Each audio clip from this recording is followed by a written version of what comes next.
ரோமர்களது நிருபம் 7ஆம் அதிகாரம் 13ஆம் வசனத்திலிருந்து வாசிக்கிறேன். 25வது வசனம் வரை கேட்போம். இப்படி இருக்க நன்மையானது எனக்கு மரணமாயிற்றோ? அப்படி அல்ல, பாவமே எனக்கு மரணமாயிற்று.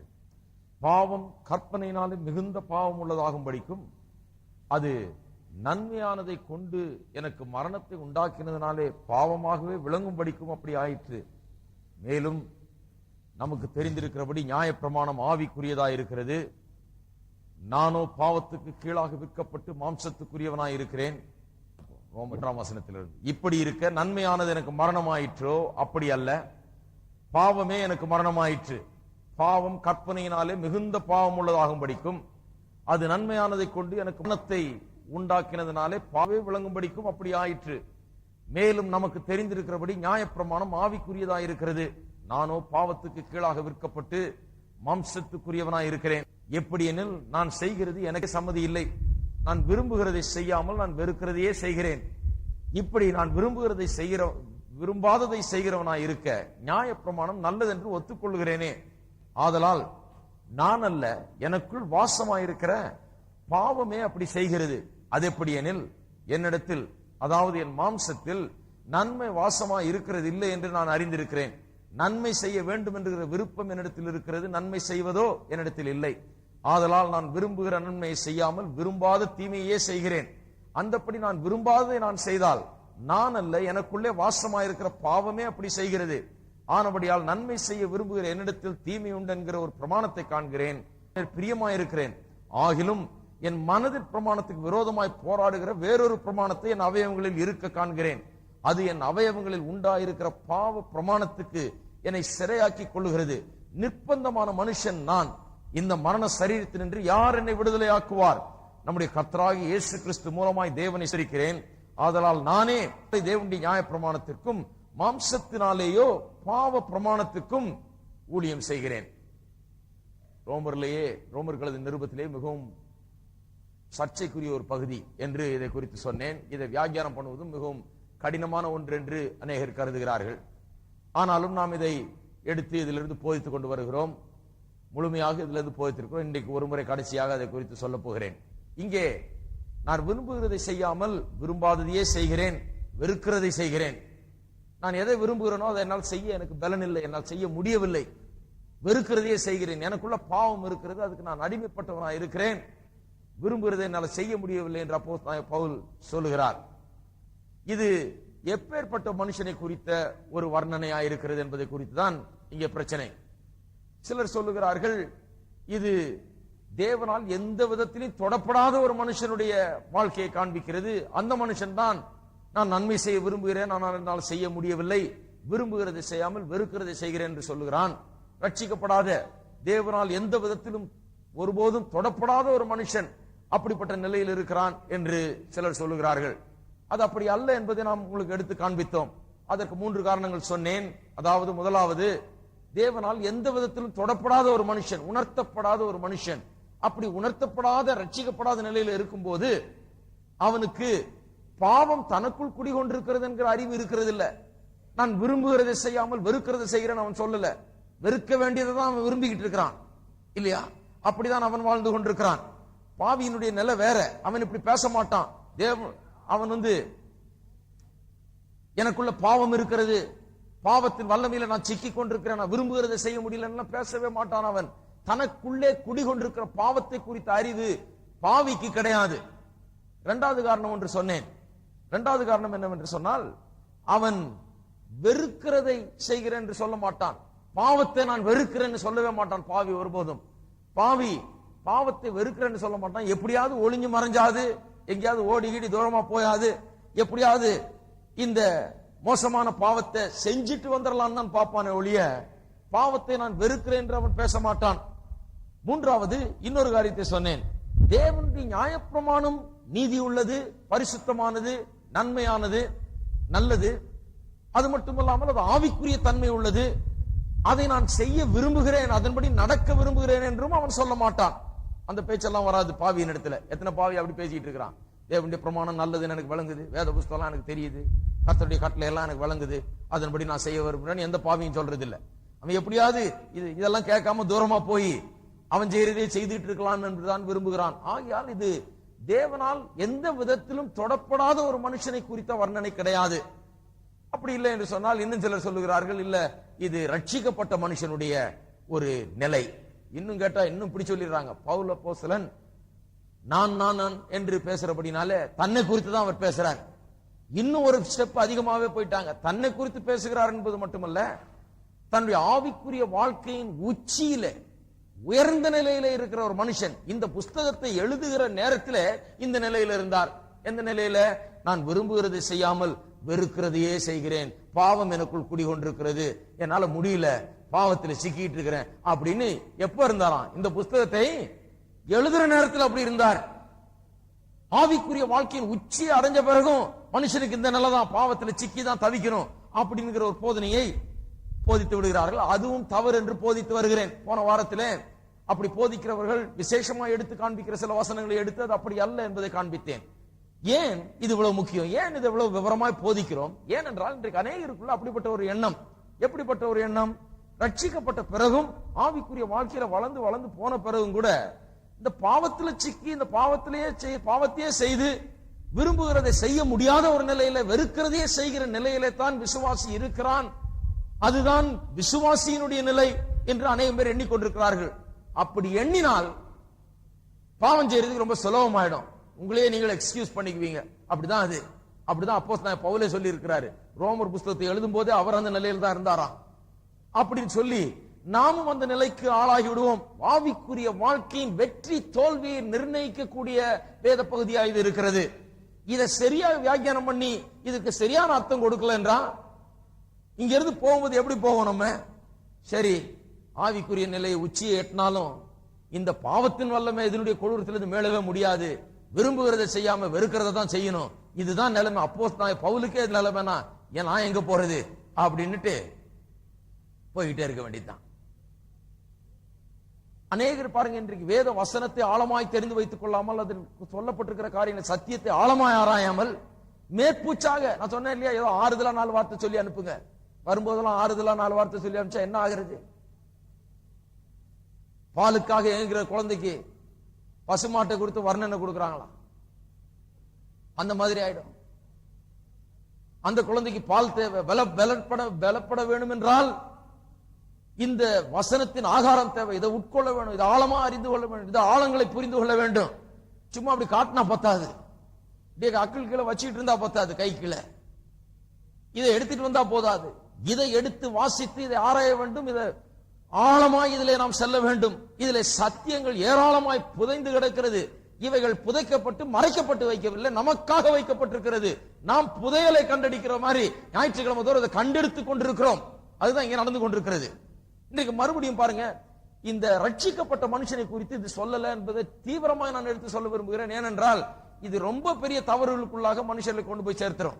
ரட்சிக்கப்பட்ட மனுஷனுடைய நல்லதான் இது அப்படின்னு நாம் நம்ப ஆரம்பிச்சோம், கொஞ்சமாவது அது நம்ம மனசுல பதிஞ்சிருச்சுன்னா அது அந்த அளவுக்கு நம்முடைய வாழ்க்கையின் வெற்றியை பாதிக்கும். பாவத்தின் மேல் நாம் எடுக்கிற ஜெயத்தை அது பாதிக்கும்.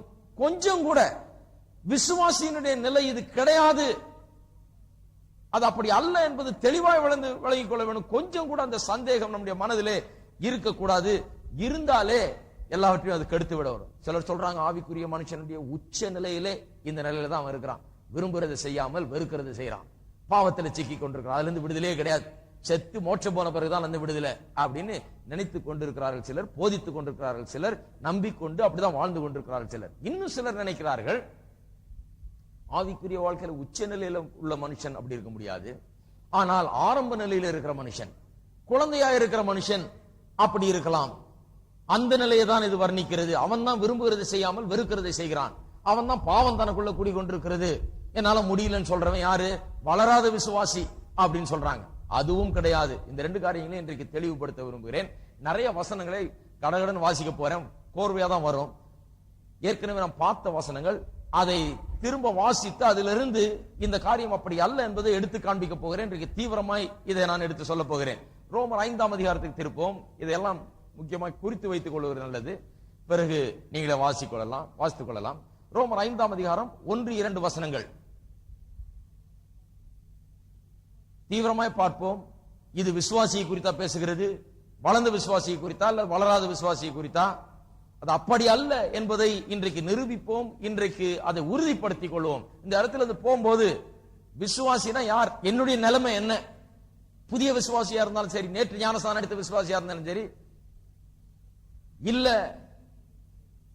10 வருஷமாய் இங்க சபையில் இருக்கிற விசுவாசியா இருந்தாலும் சரி, 50 வருஷமா இருக்கிற விசுவாசியா இருந்தாலும் சரி, என்னுடைய நிலைமை என்ன, பாவத்துக்கும் எனக்கும் என்ன சம்பந்தம், நான் எப்படிப்பட்ட நிலையில இருக்கிறேன் என்பதை தெளிவாய் புரிந்து கொண்டுதான் இங்கிருந்து போக வேணும். 1ஆம் வசனம் 1-2. இவ்விதமாக நாம் விசுவாசத்தினாலே நீதிமான்களாக்கப்பட்டிருக்கிறபடியால் நம்முடைய கர்த்தராகிய இயேசு கிறிஸ்து மூலமாய் தேவனிடத்தில் சமாதானம் பெற்றிருக்கிறோம். அவர் மூலமாய் இந்த கிருபையில் பிரவேசிக்கும் ஸ்லாக்கியத்தை விசுவாசத்தினாலே பெற்று நிலை கொண்டிருந்து தேவ மகிமை அடைவோம் என்கிற நம்பிக்கையினாலே மேன்மை பாராட்டுகிறோம். பாருங்க, முதலாவது அப்போஸ்தலனாகிய பவுல் ரோமர்ல எழுதி இருக்கிற சில காரியங்களை உங்களுக்கு காண்பிக்க விரும்புகிறேன். அதன் பிறகு அப்போஸ்தலனாகிய பவுல் மற்ற நிருபங்களிலே சொல்லி இருக்கிற காரியங்கள் மூலமாக இதை நிரூபிக்க விரும்புகிறேன். அதன் பிறகு யோவானும் பேதுருவும் மட்டுமல்லாமல் இயேசுவும் சொல்லி இருக்கிற காரியங்களை காண்பிக்க போகிறோம். காண்பித்துதான் இதை தெளிவுபடுத்த போகிறோம். இங்க சொல்லப்பட்டிருக்கிற வார்த்தைகளுக்கும் இப்பொழுது நாம் வாசித்த ரோமர் 7 வாசித்தோமே அந்த பகுதிக்கும் எவ்வளவு பெரிய வித்தியாசம் பாருங்க. இங்க சொல்றாரு விசுவாசத்தினாலே நீதிமான்களாக்கப்பட்டிருக்கிறபடியால், அதாவது ரட்சிக்கப்பட்டிருக்கிறபடியால் நம்முடைய கர்த்தராகிய இயேசு கிறிஸ்து மூலமாய் தேவனிடத்திலே சமாதானம் பெற்றிருக்கிறோம். சமாதானத்தை பெற்றிருக்கிறோம். அந்த மனுஷனுக்கு சமாதானமே கிடையாது. ரோமர் 7 வாஸ்தமே நிர்பந்தமான மனுஷன் நான், என்னை இந்த பாவ சரீரத்திலிருந்து விடுதலை ஆக்குகிறவர் யார், இந்த நிர்பந்தமான நிலைன்னு கதறி அழுகிறாரு. சமாதானமே இல்லாத நிலை. ஆனா இங்கே சொல்றாரு சமாதானத்தோட இருக்கிறோம் என்று. 2ஆம் வசனத்தில் சொல்லி நாம் இந்த கிருபையில் பிரவேசிக்கும் ஸ்லாக்கியத்தை விசுவாசத்தினாலே பெற்று நிலை கொண்டிருந்து, ஆங்கிலத்தில் ரொம்ப நல்லா வந்திருக்குது, we have received this and we stand therein. நாம் அதில் நின்று கொண்டிருக்கிறோம். படுத்துக்கிட்டு இல்ல, சாஞ்சிக்கிட்டு இல்ல, ஏதோ தூக்கி அப்படியே பிடிச்சிக்கிட்டு இல்ல, நம்மள நாம் நின்று கொண்டிருக்கிறோம். நாம் ஜெயத்திலே, வெற்றியிலே, சமாதானத்திலே, இந்த கிருபையிலே நின்று கொண்டிருக்கிறோம். நின்று கொண்டிருக்க மட்டுமல்லாமல் தேவனுடைய மகிமையை அடைவோம் என்கிற நம்பிக்கை நமக்கு இருக்கிறது. மகிமை அடைவோம் என்ற நம்பிக்கைனா ஒழுங்கா போய் சேருவோம், பாவத்துல மூழ்கி நாசமா போறதில்ல, ஒழுங்கா போய் கர்த்தரிடத்துல போய் சேருவோம் என்கிற நம்பிக்கையினாலே மேன்மை பாராட்டுகிறோம். ஆங்கிலத்தில் இன்னும் ரொம்ப நல்லா வந்திருக்குது, அதுல மகிழ்ந்து களி கூறுகிறோம் என்று. we rejoice in it. இந்த மனுஷன் பாருங்க ரிஜாய்ஸ் பண்ணிட்டு இருக்கிறான். இவன் சமாதானம் இருக்குதுன்றான், இதுல மேன்மை பாராட்டுகிறேன்றான், போய் சேருவன்ற நம்பிக்கை எனக்கு இருக்குதுங்கிறான். ஆனா 7ஆம் அதிகாரத்துல வாசிக்கிற மனுஷன் அப்படி கிடையாது. அவனுக்கு நம்பிக்கையே கிடையாது. நான் விரும்புகிறதை செய்யாமல் வெறுக்கிறதை செய்யறேன், பாவம் எனக்குள்ள குடிகொண்டிருக்கிறது, சிக்கிட்டு இருக்கிறேன், என்னால முடியல, இந்த நிர்பந்தமான மனுஷன் நான், என்னை யார் விடுவிப்பார் என்று அவன் கதறி கொண்டிருக்கிறான். பிறகு ரோமர் 5ஆம் அதிகாரம் 12 - 21 வரை அதை வாசிக்க போறது இல்ல, அதுல ஒரே ஒரு வசனம் மட்டும் வாசிக்கிறேன். அதுல அந்த பகுதி முழுவதும் 12 முதல் 22 பகுதி முழுவதும் பார்த்தீர்கள் என்றால் it is speaking about the triumph of the reign of grace. கிருபை எப்படி ஆளுகிறது என்பதை குறித்து பேசுகிறது. முன்ன பாவம் ஆண்டு கொண்டிருந்தது, அவிசுவாசியா இருந்தபோது பாவம் ஆண்டு கொண்டிருந்தது. இப்ப நம்ம என்ன ஆண்டு கொண்டிருக்கிறது, கிருபை நம்ம ஆண்டு கொண்டிருக்கிறது. வாசிங்க 17ஆம் வசனம். அல்லாமலும் தேவனுடைய ஒருவனுடைய மீறுதலினாலே அந்த ஒருவன் மூலமாய் மரணம் ஆண்டு கொண்டிருக்க, பாவமும் மரணமும் ஆண்டு கொண்டிருந்தது. அதனுடைய எக்ஸ்பான்ஷனை போடுனாங்க.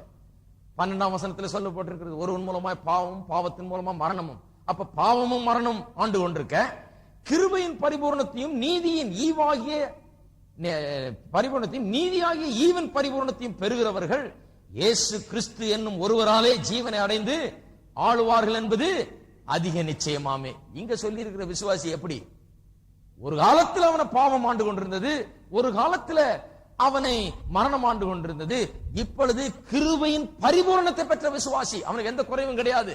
இந்த விசுவாசி இன்னும் பாவத்தில் சிக்கிட்டு இருக்கிற நிர்பந்தமான மனுஷன், நான் நினைக்கிறத செய்ய முடியல, நான் விரும்புகிறதை செய்ய முடியாமல் வெறுக்கிறதை செய்கிறேன் சொல்ற விசுவாசி அல்ல. இவன் நீதியின் பரிபூரணத்தையும் கிருபையின் பரிபூரணத்தையும் நிறைவாய் பெற்றிருக்கிறான். இவன் ஜீவனை அடைந்திருக்கிறான்.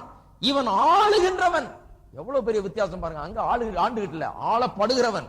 7ஆம் அதிகாரத்துல பாவத்தினால ஆளப்படுகிறவன் நான் அல்ல, எனக்குள்ள இருக்கிற பாவம் தான் என்ன இப்படி செய்ய வைக்குதுன்றாரு. அப்ப யார் அங்க மாஸ்டர், யார் ஆண்டு கொண்டிருக்கிறது? பாவம் தான். பாருங்க பெரிய வித்தியாசம். இங்க விசுவாசியினுடைய நிலை, ரட்சிக்கப்பட்ட மனுஷனுடைய நிலையை விளக்குகிறார். அவன் ஆளுகிறவன், அவன் சமாதானத்தை பெற்றவன், அவன் கிருபை பரிபூரணத்தை பெற்றவன், நீதியின் பரிபூரணத்தை பெற்றவன் என்று இப்படியாய் விளக்குகிறார். 6ஆம் அதிகாரம் 2ஆம் வசனம். பாவத்துக்கு மரித்த நாம் இனி அதிலே எப்படி பிழைப்போம்? நம்முடைய வார்த்தையில சொல்ல போனா, நான் தான் பாவத்துக்கு செத்துட்டேனே, இனி எப்படி தொடர்ந்து பாவம் செய்துகிட்டு இருப்பேன்? நான் விசுவாசியா, நான் பாவத்துக்கு செத்தவன். நான் விரும்புகிறதை செய்யாமல் வெறுக்கிறதே செய்கிறேன். எனக்குள்ள பாவம் குடிகொண்டிருக்குது, அதனால தான் அப்படி செய்துகிட்டு இருக்கிறேன். நிர்பந்தமான மனுஷன் நான். இந்த பாவ சரீரத்தில் என்று இருந்து மரண சரீரத்தில் என்று விடுவிப்போன் யார்? அப்படியா சொல்லிட்டு இருக்கிறான் விசுவாசி? கிடையாது. பவுல் சொல்றாரு, பாவமா, பாவத்துல நான் எப்படி வாழ முடியும்? அதை எப்படி நான் தொடர்ந்து செய்துட்டு இருக்க முடியும்? முடியாதே, நான் விசுவாசியாச்சே, அதிலிருந்து அதுக்கு செத்து விட்டேனே நான் என்று சொல்லுகிறார். இதுக்கும் ரோமர் 7க்கும் எவ்வளவு பெரிய வித்தியாசம் என்று நீங்கள் கவனிக்கணும். இங்க கிறிஸ்தவ வாழ்க்கையின் உச்சி நிலையில் இருக்கிற மனுஷன் இல்ல, ரட்சிக்கப்பட்ட ஒவ்வொரு மனுஷனும். நேத்து ரட்சிக்கப்பட்ட மனுஷன் கூட பாவத்துக்கு செத்தவன்.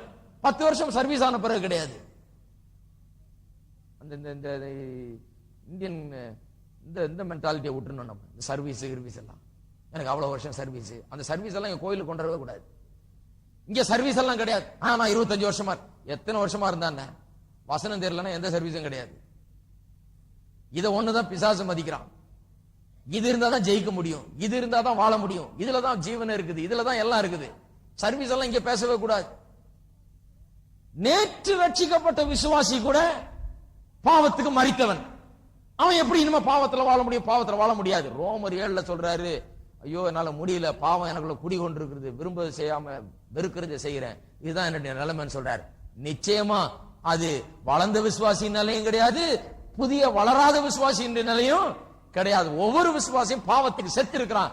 இனி அவன் பாவத்திலே வாழ முடியாது. ரோமர் 6:6, நாம் இனி பாவத்துக்கு ஊழியம் செய்யாதபடிக்கு பாவ சரீரம் ஒளிந்து போகும் பொருட்டாக நம்முடைய பழைய மனுஷன் அவரோட கூட சிலுவையில் அறையப்பட்டது என்று அறிந்திருக்கிறோம். சிலுவையில அறையப்பட்டாச்சு பழைய மனுஷன், சிலுவையில் அறையப்பட்டாச்சு.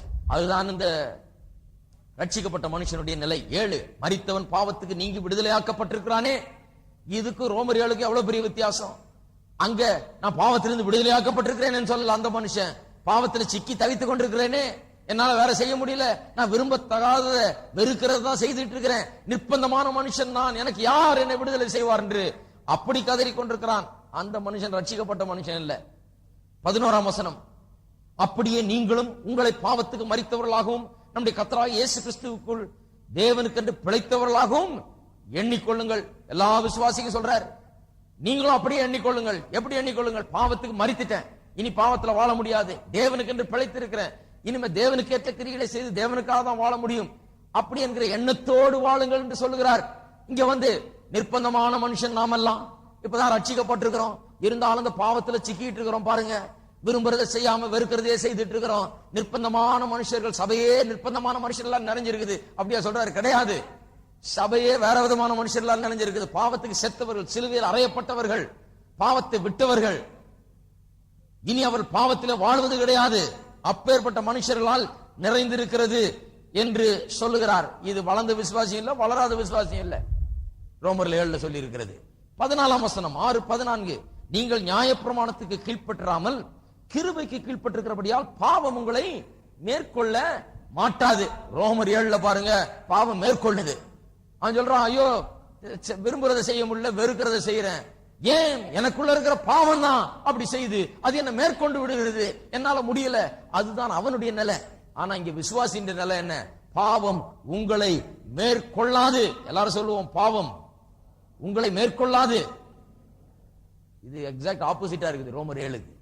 விசுவாசியின் நிலை அது கிடையாது, இதுதான் விசுவாசியின் நிலை. 17ஆவது வசனம் 6:17, முன்னே நீங்கள் பாவத்துக்கு அடிமைகளாய் இருந்தும் இப்பொழுது உங்களுக்கு ஒப்புவிக்கப்பட்ட உபதேச சட்டத்துக்கு நீங்கள் மனப்பூர்வமாய் கீழ்ப்படிந்ததுனாலே தேவனுக்கு ஸ்தோத்திரம். பாவத்தினின்று நீங்கள் விடுதலையாக்கப்பட்டிருக்கீங்களா? ஒவ்வொரு விசுவாசியும் பாவத்திலிருந்து விடுதலையாக்கப்பட்டு நீதிக்கு அடிமையானீர்கள். இப்போ நாம் வேற நிலையில இருக்கிறோம். பாவத்துக்கு அடிமை கிடையாது, நீதிக்கு அடிமையா இருக்கிறோம்.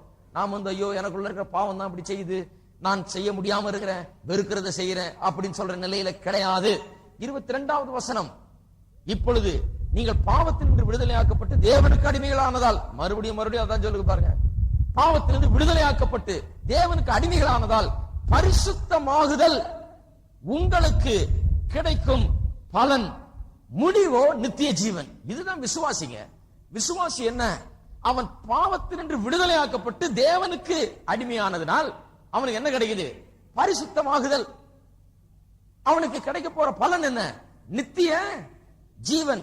நமக்கு பரிசுத்தமாகுதல் சொந்தம், நித்திய ஜீவன் நமக்கு சொந்தம். நாம போயிட்டு எனக்குள்ள இருக்கிற பாவம் தான் நான் வெறுக்கிறதே என்ன செய்ய வைக்குது, நான் முடியாம கிடக்கிறேன், நானு இந்த நிர்பந்தமான நிலையில இருக்கிறேன், என்னை விடுதலையாக்குகிறவர் யார் என்று கதறிக்கொண்டில்லை.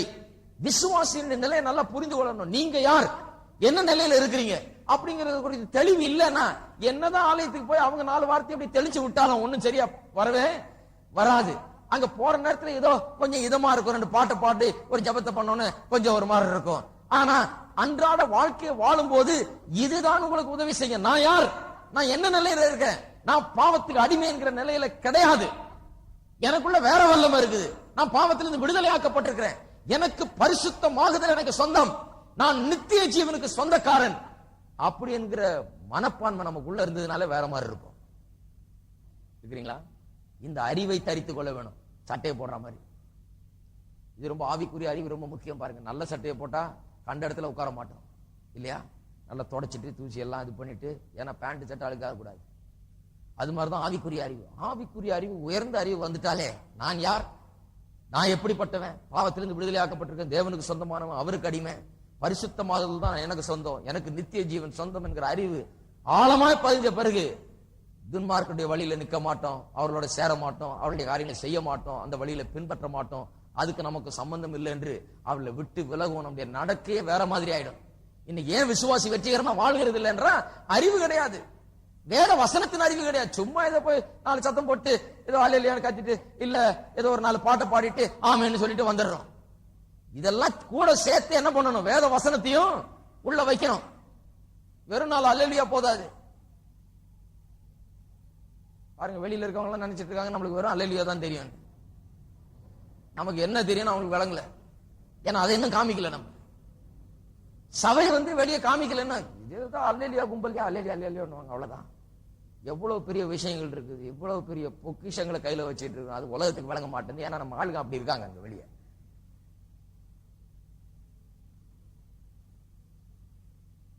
இருக்கிறீங்களா? இருந்தா ஒரு ஆமென் சொல்லுங்க. சரி, அடுத்தது 7ஆம் அதிகாரம் 4ஆம் வசனம். அப்படி போல என் சகோதரரே, நீங்கள் மரித்தோரிலிருந்து எழுந்த கிறிஸ்து என்னும் வேறொருடையவர்களாகி தேவனுக்கு என்று கனி கொடுக்கும்படி. திருமணத்தை குறித்து இல்லையா 7ஆம் அதிகாரம் முதல் பகுதியில நாம் பேசணும். எப்படி நம்ம பழைய புருஷன் செத்தாச்சு, புது புருஷனாகி கிறிஸ்துவோடு கூட திருமணம் செய்து வைக்கப்பட்டிருக்கிறோம்னு. இப்ப திருமண உறவுல இருக்கிறோம், அவரோட சேர்ந்துட்டோம். வேறொருவருடையவர்களாகி தேவனுக்கு என்று கனி கொடுக்கும்படி. இந்த உறவின் நிமித்தமாக ஏற்படுகிற கனிகள், உண்டாகிற கனிகள் என்ன? கிறிஸ்துவின் சரீரத்தினால நியாயப்பிரமாணத்துக்கு மரித்தவர்களானீர்கள். இந்த உறவினால ஏற்படுகிற கனி பரிசுத்தம். 7ஆம் வசனம் 6ஆம் வசனம். இப்பொழுதோ நாம் பழமையான எழுத்தின்படி அல்ல, புதுமையான ஆவியின்படி ஊழியம் செய்யத்தக்கதாக நம்மை கட்டி இருந்த நியாயப்பிரமாணத்துக்கு நாம் மரித்தவர்களாகி அதனின்று விடுதலையாக்கப்பட்டிருக்கிறோம். பாவத்திலிருந்து விடுதலையாக்கப்பட்டிருக்கிறோம், நியாயப்பிரமாணத்திலிருந்து விடுதலையாக்கப்பட்டிருக்கிறோம். விடுதலை விடுதலை விடுதலை, இதுதான் விசுவாசியின் முழக்கம். விசுவாசி நான் விரும்புகிறதை செய்யாமல் வெறுக்கிறதையே செய்கிறேன், எனக்குள்ள பாவம் கூடி, அது விசுவாசியே கிடையாது. விசுவாசி இல்லைன்னு அர்த்தம். அப்படி பேசுறாரு.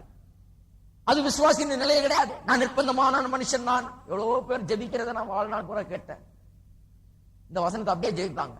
ரோமர் 7:24 அப்படியே ஜெயிப்பாங்க. ஐயா நான் நிர்பந்தமான மனுஷன், ஐயா அத்தாவே நான் நிர்பந்தமான மனுஷன், என்னை யார் விடுவிப்பா? அறிவில்லாத ஜெபம், புத்தி இல்லாத ஜெபம். விசுவாசி அப்படி ஜெபிக்க கூடாது. அதனாலதான் போதிக்கிறாரு, அதனாலதான் சொல்றாரு நீ அல்லாத என்ற விசுவாசி அல்லாத நிலையில் இருக்கிறவன் அப்படின்னு விளக்குவதற்காக தான் இதை போதிக்கிறார் அவர். வாசிப்போம் 8ஆம் அதிகாரம் 1ஆம் வசனம். ஆனபடியால் கிறிஸ்து இயேசுவுக்கு உட்பட்டவர்களாய் இருந்து மாம்சத்தின்படி நடவாமல் ஆவியின்படியே நடக்கிறவர்களுக்கு ஆக்கினை தீர்ப்பு இல்லை. கிறிஸ்து இயேசுவினாலே ஜீவனுடைய ஆவியின் பிரமாணம் என்னை பாவம் மரணம் என்பவர்களின் பிரமாணத்தில் நின்று விடுதலை ஆக்கிச்சே. விசுவாசி பேசுறாரு. அப்போஸ்தலனாகிய பவுல் எழுதும் போது ரோமர் 7:24 சொல்லி இருக்கிற நிலையில இருந்தாரு. ரோமர் 7:15-17 சொல்லி இருக்காரு. அந்த மாதிரி நிலையில தான் இருந்தாரு. தப்பு, இந்த நிலையில தான் இருந்தாரு. இருக்கிறீங்களா? எந்த நிலையில் இருந்தாரு? கிறிஸ்து இயேசுவினாலே ஜீவனுடைய ஆவியின் பிரமாணம் என்னை பாவம் மரணம் ஆகியவையின் பிரமாணத்தினின்று விடுதலை ஆக்கிற்றே. இதையே வாசிக்க மாட்டேறாங்க தெரியல. ரோமர் 7 ஸ்டக்காய் அங்கேயே அப்படியே சுத்திட்டு இருக்கிறாங்க. பாவம் பாருங்க, 7ஆம் அதிகாரத்துல சொல்றாரு, விரும்புறதை செய்யாம வெறுக்கிறதே செய்யறேன் நிர்பந்தமான மனுஷன் நானு. இப்படிதாங்க எல்லா விசுவாசியும் கிடையாது. 8ஆம் அதிகாரத்தை வரப்போறோம். 8ஆம் அதிகாரத்துக்கு அடுத்த வாரத்துல வந்தா பார்ப்போம் விசுவாசியின் நிலை என்னன்னு. விசுவாசியின் நிலை விடுதலை, பாவம் மரணம் என்கிற பிரமாணத்திலிருந்து விடுதலை ஆகி வெளியில வந்தாச்சு. வாசிப்போம் 6ஆம் வசனம், 8ஆம் அதிகாரம் 6ஆம் வசனம். மனுஷ சிந்தை மரணம், ஆவியின் சிந்தையோ ஜீவனும் சமாதானமுமான். நிர்பந்தமான மனுஷன் நான், அப்படி கிடையாது. ஜீவனும் சமாதானம் இந்த மனுஷனுக்குள்ள இருக்கிறது. 13ஆம் வசனம், 8ஆம் அதிகாரம் 13ஆம் வசனம். மாம்சத்தின் படிப்பிழைத்தால் சாவீர்கள், ஆவியினாலே சரீரத்தின் செய்கைகளை அழித்தால் பிழைப்பீர்கள். பாருங்க, அப்படின்னா என்ன அர்த்தம்? மாம்சத்தின்படி செய்தால், மாம்சத்தின்படி பிழைத்தால் சாவீர்கள், ஆவியினாலே சரீரத்தின் செய்கைகளை அழித்தால் பிழைப்பீர்கள். அப்படின்னா என்ன அர்த்தம்? ஆவியினாலே சரீரத்தின் செய்கைகளை அழிக்க முடியும். இங்க சொல்றது வேற, ரோமர் 7 சொல்லி இருக்கிறது வேற. இங்க விசுவாசிக்கு சொல்றாரு, ஆவியை கொண்டு, உங்களுக்குள்ள குடியிருக்கிற ஆவியானவரை கொண்டு சரீரத்துல, இந்த சரீரத்துல பாவம் குடிகொண்டிருக்கிறது. இந்த சரீர பாவத்தின் ஆளுகைக்குள்ளாக இருக்கிறது. இந்த சரீரம் பாவத்தோடு சம்பந்தப்பட்டிருக்கிறது. இன்னும் இந்த சரீரம் அப்பப்ப ஏதாவது செய்ய விரும்புது, அப்பப்ப ஏதாவது போய் அப்படியே பாவத்துல கை வைக்க விரும்புது. ஆனால் எனக்குள்ள இருக்கிற ஆவியினாலே இந்த சரீரத்தின் செய்கைகளை அழிப்பேன். நான் அழித்தால் பிழைப்பேன். அப்ப அழிக்க முடியும், பிழைக்க முடியும். இந்த சரீரம் நினைச்சதெல்லாம் செய்யறது இல்ல. நான் என்னுடைய ஆவியானவர் உள்ள இருந்து கொண்டு எனக்கு எப்படி செய்ய ஏவுகிறாரோ அப்படித்தான் செய்கிறேன். இங்க இருக்கிற மனுஷனுக்கு அங்க இருக்கிற மனுஷனுக்கு என்ன வித்தியாசம் பாருங்க. ரோமர் 7 இருக்க மனுஷனுக்கு எனக்குள்ள பாவம் குடி கொண்டிருக்கிறது, இந்த பாவம் தான் எனக்கு வெறுக்கிறத செய்ய வைக்குது. நிர்பந்தமான மனுஷன். இங்க இருக்கிற மனுஷன் சொல்றான், சரீரத்தின் செய்கைகளை ஆவியினால அழிப்பேன், அதன் மூலமா பிழைப்பேன். இங்க இருக்கிற மனுஷனுக்கு முடியுது, அழிக்க முடியுது, பிழைக்க முடியுது. இந்த சரீரத்தை மேற்கொள்ள முடியுது. அங்க அவன் மேற்கொள்ளப்படுகிறான். வாசிப்போம் ரோமர் 8:14. மேலும் எவர்கள் தேவனுடைய ஆவியினாலே நடத்தப்படுகிறார்களோ அவர்கள் தேவனுடைய புத்திரராய் இருக்கிறார்கள். 15. அந்தப்படி திரும்பவும் பயப்படுகிறதற்கு நீங்கள் அடிமைத்தனத்தின் ஆவியை பெறாமல் அப்பா பிதாவே என்று கூப்பிடப்படுகிற புத்திர சுவிகாரத்தின் ஆவியை பெற்றீர்கள். நாம் தேவனுடைய பிள்ளைகளாய் இருக்கிறோம் என்று ஆவியானவர் தாமே நம்முடைய ஆவியுடனே கூட சாட்சியிடுகிறார். நாம் பிள்ளைகளானால் சுதந்திரமாமே. இதெல்லாம் வரப்போகுது. தேவனுடைய சுதந்திரம் கிறிஸ்துவுக்கு உடன் சுதந்திரமாமே. கிறிஸ்துவுடனே கூட நாம் மகிமைப்படும்படிக்கு அவரோடனே கூட பாடுபட்டால் அப்படி ஆகும். பாருங்க, நாம் தேவனுடைய பிள்ளைகள், அப்பா பிதாவே என்று கூப்பிடுற நிலையில் இருக்கிறோம். ரோமர் 7:24 சொல்லப்பட்டிருக்கிறபடி நிர்பந்தமான மனுஷன் நான், என்னை விடுதலையாக்குகிறது யார்? யார் என்று ரட்சகர் எனக்கு தெரியல என்ற நிலையில நாம இல்ல. நமக்குள்ள இருக்கிற ஆவியானவர் அப்பா பிதாவே என்று கூப்பிட்டுக் கொண்டிருக்கிறார். அந்த நிலையில இருக்கிறோம். நாம் தேவனுடைய பிள்ளைகள். இந்த புத்திர சுவிகாரம் அடாப்ஷன் என்ற வார்த்தை இங்கிலீஷ்ல யூஸ் பண்றதுனால நிறைய பேர் நினைச்சுக்கிறாங்க ஏதோ அடாப்ஷன் ஏஜென்சி மாதிரி கத்தர் நம்மள அனாதைகள் மாதிரி ஏதோ அடாப்ட் பண்ணி வச்சிருக்காரு, நான் அனாதை விடுதலை சேர்ந்த மாதிரி. இப்ப ஆர்ஃபன் ஹோம்ல இருக்கிற மாதிரி நினைச்சிட்டு இருக்காங்க. தனிகள் சில நேரத்தில் சபையே ஒரு பெரிய ஆர்ஃபனேஜ் மாதிரி, அங்க வர்றவங்க எல்லாம் நீங்க எல்லாம் ஆர்ஃபன் சில்ட்ரன் மாதிரி அப்படியே போதிக்கப்பட்டிருக்காங்க. நம்ம எல்லாம் அங்கங்க இருந்தோம், கத்தர் நம்ம அங்கங்க அப்படியே பொறுக்கி கொண்டு வந்து நம்மளை சுத்தமாக்கி இங்க வச்சிருக்கிறாரு. இது பெரிய அனாதை விடுதி மாதிரி இங்க கிடையாது. இது அனாதை விடுதி இல்லைங்க. அப்பா பிதாவே என்று கூப்பிடுகிற அந்த ஸ்லாக்கியத்தை நாம் பெற்றிருக்கிறோம். அந்த ஆர்ஃபனேஜ் மென்டாலிட்டியை வெளியே தள்ளுங்க. ஆர்ஃபன் மென்டாலிட்டிய வெளியே தள்ளுங்க. அனாதை இல்லத்தில் இருக்கிற அனாதையை போல உங்களை குறித்து எண்ணக்கூடாது. தேவனுடைய பிள்ளைகள், தேவனுடைய குடும்பத்தில் இருக்கிற அப்பா பிதாவே என்று கூப்பிடுகிறேன். அவரை எனக்கு தெரியும், அவருக்கு என்ன தெரியும், அவரோட கூட வாழ்கிறேன். அப்படிப்பட்ட உயர்ந்த எண்ணத்திலே நாம் வாழ வேண்டும். அதைத்தான் இங்க பார்க்கிறோம். விசுவாசின் நிலை அது. விசுவாசின் நிலை என்ன விடுதலையாக்குறது யாருன்னே தெரியல எனக்கு. யார் என்ன விடுதலையாக்குவார்னு சொல்ற நிலை இல்லை. எனக்கு நல்லா தெரியும். எங்க அப்பா பிதா, பரமபிதா இல்லையா? 29:8-29-30 தம்முடைய குமாரன் அநேக சகோதரர்களுடைய முதற் பேரானவராய் இருக்கும் பொருட்டு தேவன் எவர்களை முன்குறித்தாரோ அவர்களை தமது குமாரனுடைய சாயலுக்கு ஒப்பா இருப்பதற்கு முன்குறித்திருக்கிறார். நம்ம எல்லாரையும் முன்குறித்திருக்கிறார். எதுக்கு முன்குறித்திருக்கிறார்? அவருடைய குமாரனுடைய சாயலுக்கு ஒப்பா இருப்படியா முன்குறித்திருக்கிறார். எவர்களை முன்குறித்தாரோ அவர்களை அழைத்தும் இருக்கிறார்.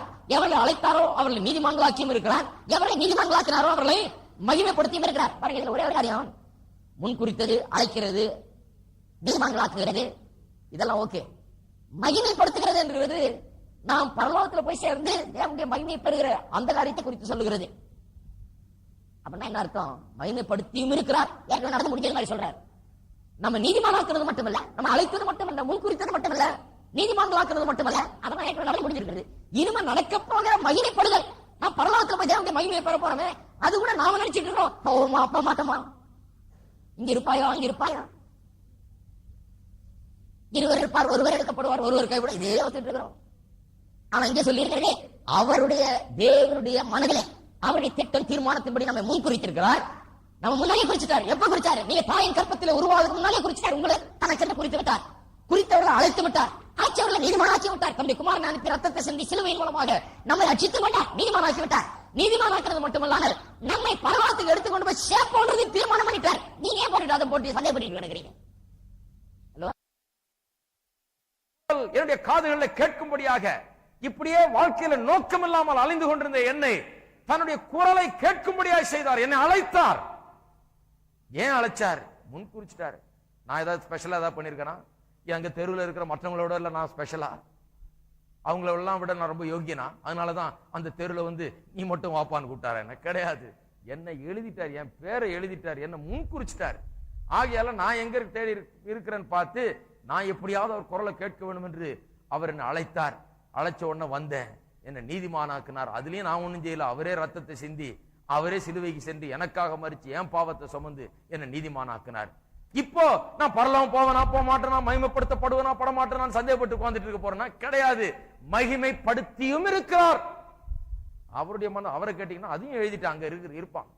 இந்த ஆள் அங்க கண்டிப்பா இருப்பான்னு அவர் எழுதி வச்சிருக்கிறாரு. சபையில தான் போட்டு குழப்பிட்டு இருக்கிறாங்க. இருப்பாயோ இருக்க மாட்டாயோ, எப்படியாவது உன்னை தகுதிப்படுத்தி நான் கொண்டு போறதுக்கு தான் இங்க வச்சிருக்கிறேன். தகுதிப்படுத்திக்கிட்டே இருக்கிறேன். இப்படியே தகுதிப்படுத்திக்கிட்டே இருந்தா எப்படியாவது போய் சேருவேன். பூச்சாண்டி காமிக்கிறது. வேதம் பூச்சாண்டி காமிக்கல. வேதம் நிச்சயத்தை தருது. நிச்சயம், நம்பிக்கை. நான் தேவனுடைய பிள்ளை, அவர் என்னுடைய அப்பா, என்ன முன்குறித்தவர், அழைத்தவர், நீதிமானாக்கினவர், என்ன மகிமையும் படுத்திட்டார். நான் மோட்சம் போவனா போவேன். அது கர்த்தருடைய திட்டம். அவர் தீர்மானிச்சிட்டாரு. ஹலோ, இருக்கிறீங்களா? இது அரகன்ஸ் கிடையாது, இது திமிரு கிடையாது, இது அகங்காரம் கிடையாது. தேவன் சொல்லுகிறது நிமித்தமா ஏற்படுகிற நம்பிக்கை, அவ்வளவுதான், வேற ஒண்ணு இல்லை. தேவன் சொல்றார். அவர் அழைச்சார். அதுக்கு நான் ஏதாவது பண்ணனா கிடையாது. அவர் முன்குறிச்சார். நான் பிறக்கிறதுக்கு முன்னாலே முன்குறிச்சிட்டார். எனக்கு அதுக்கு சம்பந்தமே கிடையாது. நான் போறதும் எனக்கு அதுக்கு சம்பந்தம் கிடையாது. அவர் முன்குறிச்சிட்டார். அவ்வளவுதான். நான் போய் சேர போறேன். அவர் எல்லாத்தையும் பார்த்துக்கிறார், செய்து முடிச்சிருவார். நான் அப்படியே போயிட்டே இருக்க வேண்டியதான், ஃப்ளோட் பண்ணிக்கிட்டே அப்படியே தூக்கிட்டு போறாரு. அவர் என் வாழ்க்கை முழுக்க அப்படியே கொண்டு போறாரு. இப்ப இங்க வச்சிருக்கிறாரு, பிரசங்கம் பண்ண வச்சிருக்கிறாரு, அப்படியே கொண்டு போறாரு. கடைசி வரைக்கும் கொண்டு போய் அங்க கொண்டு போய் சேர்க்க வேண்டியதும் அவருடைய பொறுப்பு தான். எத்தனை பேர் நினைக்கிறீங்க இதன்படி? நினைங்க. பிரசங்கம் கேட்ட உடனே சரி போவோமா போக மாட்டோமா, அப்புறம் அங்க போய் சொல்றது அந்த ஆள் நிச்சயமா போக மாட்டார்.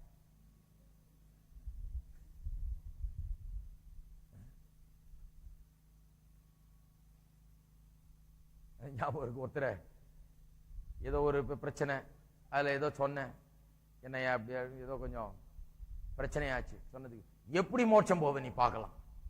நல்ல காலம் இவரை செலக்ஷன் கமிட்டியில வைக்கல. இவர் பிறக்கிறதுக்கு முன்னாலே அவர் தீர்மானிச்சார் நான் போவேன். இவர் என்ன சொல்றது? இருக்கிறீங்களா? எப்படி மோட்சம் வருவ சகோதரன்? நான் பாக்குறேன். ஸ்தோத்திரம், நிச்சயமா வருவேன். அதுல என்னன்னா அவரும் வர போறாரு. சண்டை போட்டு பிரயோஜனம் இல்லை. சரி பார்ப்போம். 12ஆம் அதிகாரம், ரோமர் 12ஆம் அதிகாரம் 1-2. அப்படி இருக்க சகோதரரே, நீங்கள் உங்களுடைய சரீரங்களை பரிசுத்தம் தேவனுக்கு பிரியமான ஜீவ பலியாக ஒப்பு கொடுக்க வேண்டும் என்று தேவனுடைய இரக்கங்களை முன்னிட்டு உங்களை வேண்டிக் கொள்கிறேன். இதுவே நீங்கள் செய்யத்தக்க புத்தியுள்ள ஆராதனை. நீங்கள் இந்த பிரபஞ்சத்துக்கு ஒத்த வேஷம் தெரியாமல் தேவனுடைய நன்மையும் பிரியமும் பரிபூர்ணம் உள்ள சித்தம் இன்னதென்று பகுத்தறியத்தக்கதாக உங்கள் மனம் புதிதாகிறதுனாலே மறுரூபமாகுங்கள். பாருங்க, விசுவாசியின் நிலை இது. அவன் நிலை என்ன? ஐயோ நிர்பந்தமான மனுஷன், விரும்புறதை செய்யாம வெறுக்கிறத செய்யற, அப்படி கிடையாது. அவன் மறுரூபமாய் கொண்டு செல்லுகிறான், செல்லக்கூடியவன். அவன் மனதிலே புதிதாகி தன்னையே ஜீவ பலியாக ஒப்பு கொடுத்து சரீரத்தில் பரிசுத்தம் தேவனுக்கு பிரியமான ஜீவ பலியாக ஒப்பு கொடுக்கும்படியாக அவன் முன் செல்லுகிறவன். ப்ரோக்ரஷன் இருக்குது அவனுடைய வாழ்க்கையில. 14ஆம் அதிகாரம், ரோமர் 14ஆம் அதிகாரம் 17ஆம் வசனம், 14, 17. தேவனுடைய ராஜ்யம் புசிப்பும் குடிப்பும் அல்ல, அது நீதியும் சமாதானம் பரிசுத்த ஆவியினால் உண்டாகும் சந்தோஷமா இருக்கிறது. 7ஆம் அதிகாரத்தில் இருக்கிற மனுஷனுக்கு நீதியும் கிடையாது, சமாதானம் கிடையாது, பரிசுத்த ஆவியினால் உண்டாகிற சந்தோஷமும் கிடையாது. அவன் சொல்றான், ஐயோ நிர்பந்தமான மனுஷன் நான், என்னை யார் விடுவிப்பார்ன்றான். இங்க இருக்கிற மனுஷனுக்கு என்ன, விசுவாசிக்கு என்ன, நீதியும் சமாதானம் பரிசுத்த ஆவியினால் உண்டாகிற சந்தோஷமும் அவனுக்குள்ளே இருக்கிறது. பவுலுடைய மற்ற நிருபங்களை பார்ப்போம்.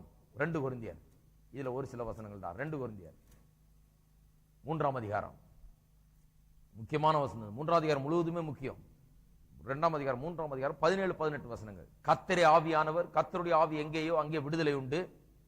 பாருங்க, 7ஆம் அதிகாரத்தில் ரோமர் 7ல இருக்கிற மனுஷனுக்கு விடுதலையே கிடையாது. ஆனா விசுவாசிக்கு விடுதலை விடுதலை விடுதலை விடுதலை. எங்க வாசித்தாலும் ரோமர் 5ல இருந்து வாசிக்கிட்டே வர்றோம், விடுதலை தான். எல்லாரும் சொல்லுங்க, விடுதலை. விடுதலை பெற்றிருக்கிறேன். கர்த்தருடைய ஆவியானவர் எங்கே அங்கே விடுதலை உண்டு. நாம் எல்லாரும் திறந்த முகமாய் கர்த்தருடைய மகிமையை கண்ணாடியில காண்கிறது போல கண்டு ஆவியாயிருக்கிற கர்த்தரால் அந்த சாயலாக தானே மகிமையின் மேல் மகிமை அடைந்து மறுரூபப்படுகிறோம். இவன் போக போக இன்னும் மிசரி மேல மிசரி. ரோமர் 7ஆம் அதிகாரத்தில் இருக்கிற மனுஷன், நான் முயற்சி பண்ணி பார்த்துட்டு நான் விரும்புகிறதை செய்கிறதே செய்துட்டு இருக்கிறேன், எனக்குள்ள பாவம் குடி கொண்டிருக்கிறது, ஐயோ நிர்பந்தமான மனுஷன் நான். அது அவனுடைய நிலை. விசுவாசின் நிலை என்ன, காண்கிறது போல கண்டு ஆவியாயிருக்கிற கர்த்தரால அந்த சாயலாகத்தானே மகிமையின் மேல் மகிமை அடைந்து மறுரூபமாக்கப்பட்டு கொண்டிருக்கிறான் விசுவாசி. அப்படின்னா முன்னேறிக்கிட்டே போறான். ஹலோ, ஐயோ நான் மாட்டிட்டு இருக்கிறேன் பாவத்தில், என்னால முடியல, நினைக்கிறத செய்ய முடியல, விரும்பாத செய்கிறேன், அப்படி கிடையாது. மகிமையின் மேல் மகிமை அடைந்து வர வர முன்னேற்றம், வர வர வெற்றி, இன்னும் அதிகமான வெற்றி, பாவத்தை ஜெயிக்கிற ஜீவியத்துக்குள்ளே அவன் முன்னேறி சென்று கொண்டிருக்கிறான். அதுதான் விசுவாசியினுடைய நிலை. நல்லா நாம் இதெல்லாம் தெரிந்து வைத்துக் கொள்ள வேண்டும். இந்த வசனங்களை குறித்துக் கொள்ள வேண்டும். இதை தியானிக்க வேண்டும். கலாத்தியர் 2:20, கலாத்தியர் 2:20, கிறிஸ்துவுடனே கூட சிலுவையில் அறையப்பட்டேன், ஆயினும் பிழைத்திருக்கிறேன், இனி நான் அல்ல, கிறிஸ்துவே எனக்குள் பிழைத்திருக்கிறார். எவ்வளவு பெரிய வித்தியாசம் பாருங்க. அவன் சொல்றான், அங்க ரோமர் 7ஆம் அதிகாரத்தில் இருக்கிற மனுஷன் என்ன சொல்றான், ஐயோ நான் விரும்புகிறதை செய்யாம வெறுக்கிறத செய்யறேனே, பாவம் எனக்குள்ள குடிக்கொண்டிருக்கு, அதனால தான் அப்படி இருக்கிறேன் நானு, நிர்பந்தமான மனுஷன், என்னை விடுவிப்பவர் யார்? இங்க சொல்றாரு, நான் அல்ல, கிறிஸ்துவே எனக்குள் பிழைத்திருக்கிறார். அதுதான் கிறிஸ்தவ விசுவாசி. கிறிஸ்தவ விசுவாசி யாரு? அவன் என்ன சொல்றான், ஐயோ நிர்பந்தமான மனுஷன், என்னை விடுவிப்பவர் யார்? கிடையாது. இனி நான் அல்ல, கிறிஸ்து எனக்குள் பிழைத்திருக்கிறார். எனக்குள்ள கிறிஸ்து இருக்கிறார். அவருடைய பலன், அவருடைய ஜீவன், அவருடைய ஆற்றல் இருக்கிறது. அவர் நான் பாவம் செய்துட்டு தெரிஞ்சிட்டு இருக்காரா? அவர் தினந்தோறும் எந்திரிச்சு ஐயோ பாவத்துல நான் சிக்கி கொண்டிருக்கிறேன், என்ன முடியலன்னு சொல்லிட்டு இருக்காரு? கிடையாது. இனி நான் அல்ல, கிறிஸ்து எனக்குள் ஜீவிக்கிறார். எல்லாரும் சொல்லுவோம், இனி நான் அல்ல, கிறிஸ்துவே எனக்குள் பிழைத்திருக்கிறார். நான் இப்ப வாழ்ற வாழ்க்கை என்னுடைய வாழ்க்கை அல்ல, அது கிறிஸ்து எனக்குள்ளாக இருந்து அவருடைய பலத்தின் மூலமாக, அவருடைய ஆற்றல் மூலமாக நான் வாழ்கிற வாழ்க்கை இது. அதுதான் கிறிஸ்தவ விசுவாசியின் நிலை. அதுக்கும் ரோமர் 7க்கும் ஏணி வச்சாலும் எட்டாது. கலாத்தியர் 4ஆம் அதிகாரம் 1வது வசனம், பின்னும் நான் சொல்லுகிறது என்னவெனில், சுதந்திரவாளியானவன் எல்லாவற்றுக்கும் எஜமானாயிருந்தும் அவன் சிறு பிள்ளையாயிருக்கும் காலமளவும் அவனுக்கும் அடிமையானவனுக்கும் வித்தியாசம் இல்லை. பாருங்க, சுதந்திரவாளியானவன் என்று சொல்லி இருக்குது. யாரு? நம்ம எல்லாம் யாரு? சுதந்திரவாளி. இதுக்கும் ரோமர் 7க்கும் எவ்வளவு பெரிய வித்தியாசம். அங்க யார்? அவரு நிர்பந்தமான மனுஷன். சுதந்திரவாளி ஆக்கப்பட்டவங்க எல்லாம் இன்னைக்கு ஐயோ ஆண்டவரே நான் நிர்பந்தமான மனுஷன் ஜெபம் பண்ணிட்டு இருக்கிறாங்க. எப்படி ஜெபம் பண்ணணும்? ஆண்டவரே நான் உடன் சுதந்திரமா இருக்கிற கிறிஸ்துவுடனே கூட இப்படி பிள்ளையா இருக்கிறேன், எல்லாம் எனக்கு சொந்தம், ஆசீர்வாதங்கள்லாம் எனக்கு சொந்தம். அப்படி ஜெபம் பண்ண வேணாமா? அதை விட்டுவிட்டு நான் நிர்பந்தமான மனுஷன் ஆண்டவரே, கிடையாது, சுதந்திரவாளி. நாம் சுதந்திரவாளியாக இருக்கிறோம். எபேசியர் 1ஆம் அதிகாரம், எபேசியர் 1ஆம் அதிகாரம், இது ஒரு லாங் பேசேஜ், ஆனா ஒரே ஒரு வசனம் மட்டும் வாசிக்கிறேன், 19ஆம் வசனம் மட்டும். ஆக்சுவலா 16ல இருந்து வாசிக்கிட்டே வரணும், 2ஆம் அதிகாரம் முழுக்க கடைசி வரைக்கும் வாசித்தால் இதனுடைய மேன்மை வழங்கும். என்ன சொல்றார்? தாம் கிறிஸ்துவை மரித்தோரிலிருந்து எழுப்பி அவரிடத்தில் நடப்பித்த தமது பலத்த சத்துவத்தின் வல்லமையின்படியே விசுவாசிக்கிறவர்களாய் இருக்கிற நம்மிடத்திலே காண்பிக்கும் தம்முடைய வல்லமையின் மகா மேன்மையான மகத்துவம் இன்னதென்றும் நீங்கள் அறியும்படிக்கு அவர் உங்களுக்கு பிரகாசமான மனக்கண்களை கொடுக்க வேண்டும் என்று வேண்டிக் கொள்கிறேன். ஜெபம் பண்றார் பவுல் அப்போஸ்தலன். என்ன ஜெபம் பண்றாரு? ஆண்டவரே இந்த நிர்பந்தமான மனுஷர்கள் சபை நிறைய இருக்கிறாங்க, ஆண்டவர்களே இந்த நிர்பந்தமான மனுஷரை விடுவிக்கிறவர் யாருன்னு தெரியாம இருக்கிறாங்க, எப்படியாவது விடுவியும், இவளுடைய பாவ ஜீவியத்துல இருந்து எப்படியாவது இவளை விடுவியும் ஜெபம் பண்ணிருக்காரு. கிடையாது. என்ன சொல்றாரு? உங்களுடைய கண்கள் திறக்கப்பட வேணும். மனக்கண்கள் திறக்கப்பட வேண்டும் என்று நான் ஜெபிக்கிறேன்னு சொன்ன. ஏன் திறக்கப்படணும்? அவர் நம் நிமித்தமாக நமக்காக காட்டிய வல்லமையை நாம் காணும்படியாக, அவர் நமக்காக வெளிப்படுத்தின வல்லமையை நாம் அறிந்து கொள்ள வேண்டும். அந்த வல்லமை எப்பேற்பட்ட வல்லமை? உயிர்த்தெழுகிற வல்லமை, பிதாவுடைய வலது பாரத்தில் அவரை வீற்றிருக்க செய்த வல்லமை, எல்லா அதிகாரங்களையும் துரைத்தனங்களையும் எல்லா பிசாசின் சக்திகளையும் அவருடைய பாதத்தை கீழாக்க போட்டிருக்கிற வல்லமை. அதே வல்லமை தான் நமக்கு இருக்குது. அந்த வல்லமை தான் நமக்கு காண்பித்திருக்கிறார். அவரை மட்டும் தூக்கி அங்க உட்கார வச்சு துரைத்தனங்களையும் அதிகாரங்களையும் வல்லமைகளையும் அவருடைய பாதத்துக்கு கீழ்ப்படிந்தது மட்டுமல்லாமல் 2ஆம் அதிகாரம் 6ஆம் வசனத்தில் சொல்லுது, நம்மையும் அவரோட கூட தூக்கி அங்கே உட்கார வைத்திருக்கிறார். அப்ப நமக்கு கீழையும் சகல துரைத்தனங்கள் அதிகாரம் வல்லமையும் எல்லா காரியங்களும் யாரு கீழே இருக்குது? நம்முடைய காலு கீழாகவும் இருக்கிறது. விசுவாசியின் நிலையே வேற. 7ஆம் அதிகாரத்தில் அவன் தலைக்கு மேல இருக்குது. இருக்கிறீங்களா? 7ஆம் அதிகாரத்தில் பாவம் எனக்குள்ள குடிகொண்டிருக்கிறது, என்னால முடியலன்ற, அதெல்லாம் கீழே இருக்குது. எங்க இருக்குது? பாதத்துக்கு அடியில் இருக்குது. நான் அவ்வளவு உயரத்தில் இருக்கிறேன்றார். 3ஆம் அதிகாரம், எபேசியர் 3ஆம் அதிகாரம் 16 முதல், நீங்கள் அவருடைய ஆவியினாலே உள்ளான மனுஷனின் வல்லமையாய் பலப்படவும் விசுவாசத்தினாலே கிறிஸ்து உங்கள் இருதயங்கள் வாசமாயிருக்கவும் நீங்கள் அன்பிலே வேறொன்றி நிலை பெற்றவர்களாகி. வார்த்தை கவனிங்க, எவ்வளவு பெரிய வித்தியாசம். ரோமர் 7 சொல்றார், ஐயோ நிர்பந்தமான மனுஷன், விரும்புறதை செய்ய முடியல, வெறுக்கிறத செய்யறேன், பாவம் எனக்குள்ள இருக்கிறது, என்ன விடுவிப்பவர் யார்? இங்க சொல்றாரு, நீங்கள் ஆவியினாலே உள்ளான மனுஷன் வல்லமையாய் பலப்படவும் விசுவாசத்தினாலே கிறிஸ்து உங்கள் இருதயங்கள் வாசமாயிருக்கவும் நீங்கள் அன்பிலே வேறொன்று நிலை பெற்றவர்களாகி சகல பரிசுத்தவான்களோடு கூட கிறிஸ்துவின் அன்பின் அகலமும் நீளமும் ஆழமும் உயரமும் இன்னதென்று உணர்ந்து அறிவு கெட்டாத அந்த அன்பை அறிந்து கொள்ளவும் வல்லவர்களாகவும் தேவனுடைய சகல பரிபூரணத்தாலும் நிறையப்படவும் அவர் தமது மகிமையுடைய ஐஸ்வரியத்தின்படியே உங்களுக்கு அனுக்கிரகம் பண்ண வேண்டும் என்று வேண்டிக் கொள்ளுகிறேன். இதுதான் விசுவாசியின் நிலை. எவ்வளவு பெரிய வித்தியாசம் கொஞ்சம் பார்க்கணும். பிலிப்பியர் 4ஆம் அதிகாரம் 4ஆம் வசனம், கர்த்தருக்குள் எப்பொழுதும் சந்தோஷமாயிருங்கள் சந்தோஷமாயிருங்கள் என்று உங்களுக்கு சொல்லுகிறேன். ரோமர் 7 அவன் அழுதுகிட்டே இருக்கிறான். நிர்பந்தமான மனுஷன் நான், நினைக்கிறத செய்ய முடியல, விரும்பாதையே வெறுக்கிறதையே செய்யறேன், என்னை யார் விடுவிப்பார்? இங்க சொல்றாரு, கிடையாது, நான் சந்தோஷமா இருக்கிறேன் எப்பொழுதும். 1 தெசலோனிக்கேயர் 1ஆம் அதிகாரம் 5ஆம் வசனம், எங்கள் சுவிசேஷம் உங்களிடத்தில் வசனத்தோட மாத்திரமல்ல வல்லமையோடும் பரிசுத்த ஆவியோடும் முழு நிச்சயத்தோடும் வந்தது. நாங்களும் உங்களுக்குள்ளே இருந்தபோது உங்கள் நிமித்தம் எப்படிப்பட்டவர்களா இருந்தோம் என்று அறிந்திருக்கிறேன். பாருங்க, சுவிசேஷத்துல வல்லமை இருக்குது. மனுஷனை பாவத்திலிருந்து விடுவிக்கக்கூடிய வல்லமை. பாவத்திலே வச்சு அங்க நான் சிக்கிக்கிட்டு ஐயோ நான் நிர்பந்தமான மனுஷன் சொல்லிட்டு இருக்க வைக்கக்கூடிய வல்லமை இல்ல, பாவத்திலிருந்து மனுஷனை விடுதலையாக்கக்கூடிய வல்லமை. 4ஆம் அதிகாரம் 3ஆம் வசனத்தில் சொல்லுகிறார், பரிசுத்தமாகுதல் தேவனுடைய சித்தம் என்று விசுவாசிக்கு. அப்ப அவருடைய சித்தமா இருந்தா அவனால் செய்ய முடியாதுன்னு என்ன அர்த்தம்? சித்தமா இருக்கிறது ஐயால் அவனால் செய்ய முடியும். சொல்லிக் கொண்டே போகலாம். 3ஆம் அதிகாரம், பிலிப்பியர் 3ஆம் அதிகாரம் 15, ஆகையால் நம்மில் தேறினவர்கள் யாவரும் இந்த சிந்தையாய் இருக்க கடவோம். எந்த சிந்தையாய்? எந்த காரியத்திலாவது நீங்கள் வேற சிந்தையாய் இருந்தால் அதையும் தேவன் உங்களுக்கு வெளிப்படுத்துவார். ஆகிலும் நாம் எதுவரையிலும் தேறி இருக்கிறோமோ அது முதல் ஒரே ஒழுங்காய் நடந்து கொண்டு ஒரே சிந்தையாய் இருப்போம். இப்ப சொல்றார் பாருங்க 17ஆம் வசனம், சகோதரரே நீங்கள் என்னோட கூட பின்பற்றுவர்களாகி, அதாவது என்ன பின்பற்றுவர்களாகி நாங்கள் உங்களுக்கு வழிகாட்டுகிறபடி நடக்கிறவர்களை மாதிரியாக நோக்குங்கள். என்ன பின்பற்றுகின்றார்? யார? நிர்பந்தமான மனுஷன் நான், செய்ய விரும்புறதை செய்யாம வெறுக்கிறதையே செஞ்சிட்டு இருக்கிறேன், பாவம் எனக்குள்ள குடிக்கொண்டிருக்கிறது, என்னால ஒன்னும் முடியல, பரிசுத்த வாழ்க்கையே முடியல அப்படின்ற மனுஷனை என்ன பின்பற்றுங்கன்றாரா? அப்படிப்பட்ட ஆளுகளை பின்பற்ற கிடையாது. எங்களை பின்பற்றுங்க, நாங்க எப்படின்னு உங்களுக்கு தெரியும் அப்படிங்கிறார். எங்களை பின்பற்றுங்கள் என்று சொல்லுகிறார். யோவான் அதே மாதிரிதான் சொல்லுகிறார். யோவான் 1ஆம் அதிகாரம், யோவான் 3ஆம் அதிகாரம் 9ஆம் வசனத்திலே, 1 யோவான் 3ஆம் அதிகாரம் 9ஆம் வசனம், தேவனால் பிறந்த எவனும் பாவம் செய்யான், ஏனெனில் அவனுடைய வித்து அவனுக்குள் தரித்திருக்கிறது, அவன் தேவனால் பிறந்தபடியால் பாவம் செய்ய மாட்டான். பாருங்க எவ்வளவு பெரிய வித்தியாசம். பாவத்துல சிக்கிக்கிட்டு இருக்கான்ல, பாவம் செய்ய மாட்டான்றாரு. அப்பேற்பட்ட ஆற்றல் அவனுக்குள்ள இருக்குது. 21ஆம் வசனம், பிரியமானவர்களே நம்முடைய இருதயம் நம்மை குற்றவாளிகள் என்று தீர்க்காதிருந்தால் நாம் தேவனிடத்தில் தைரியம் கொண்டிருந்து. ரோமர் 7ஆம் அதிகாரத்தில் அவன் குற்றவாளி குற்றவாளி குற்றவாளி தான் கதறிட்டு இருக்கிறான். இங்க குற்றவாளி என்று தீர்க்காத நிலையிலே a heart without condemnation இருக்க முடியும் என்று சொல்லுகிறார். 1 யோவான் 5ஆம் அதிகாரம் 4-5 வசனங்கள், தேவனால் பிறப்பதெல்லாம் உலகத்தை ஜெயிக்கும், நம்முடைய விசுவாசமே உலகத்தை ஜெயிக்கிற ஜெயம். எத்தனை பேர் தேவனால் பிறந்தவங்க? எனக்குள்ள குடிகொண்டிருக்கிற பாவம் தான் இப்படி, நான் விரும்புறதை செய்யாம வெறுக்கிறத செய்யறேன், நிர்பந்தமான மனுஷன் என்னை விடுவிப்போர் யாருன்னு கதறிட்டு இல்ல, என்ன சொல்லிட்டு இருக்கிறோம்? தேவனால் பிறப்பதெல்லாம் உலகத்தை ஜெயிக்கும். நம்முடைய விசுவாசம் உலகத்தை ஜெயிக்கிற ஜெயம் என்று சொல்லுகிறோம். நாம்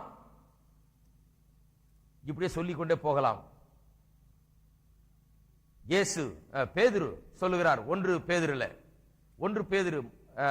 2 பேதுரு 1ஆம் அதிகாரத்தில் ஒரு வசனத்தை மட்டும் சொல்லு. 2 பேதுரு 1ஆம் அதிகாரம் 4ஆம் வசனத்திலிருந்து, இச்சையினால் உலகத்தில் உண்டான கேட்டுக்கு தப்பி, அதுல சிக்கி இல்ல, எப்படி தப்பி திவ்ய சுவாபத்துக்கு பங்குள்ளவர்கள் ஆகும் பொருட்டு மகாமேன்மையும் அருமையுமான வாக்கு தத்தங்களும் அவைகளினாலே நமக்கு அளிக்கப்பட்டிருக்கிறது.